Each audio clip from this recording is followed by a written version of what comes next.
Cuaca ekstrim kembali melanda kota Manado pada Selasa 14 Februari 2023.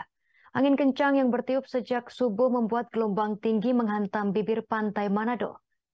Sekitar kawasan Megamas dan Manado Town Square, ombak nampak meluap hingga ke jalan. Beberapa warga terlihat mengabadikan momentum naiknya ombak yang meluap hingga ke permukaan. Informasi lengkap akan dilaporkan rekan Delton Dorado, reporter Tribun Manado. Silakan laporan Anda, rekan Delton Dorado. Baik rekan Justina, cuaca ekstrim melanda kota Manado pada Rabu 14 Februari, tepat di hari Valentine kemarin hari, dan ombak setinggi 2 meter menghantam pesisir pantai kota Manado sejak pukul 12.00 waktu Indonesia Tengah. Akibatnya banyak pengunjung yang berada di Manado Town Square, salah satu mall yang paling besar di Manado, mulai pulang pasca cuaca ekstrim ini.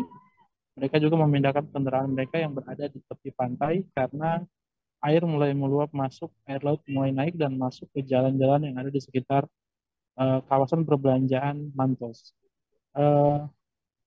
Cuaca ekstrim juga membuat beberapa rambu-rambu lalu lintas yang ada di kawasan Megamas dan Mantos rusak. Tak hanya itu, beberapa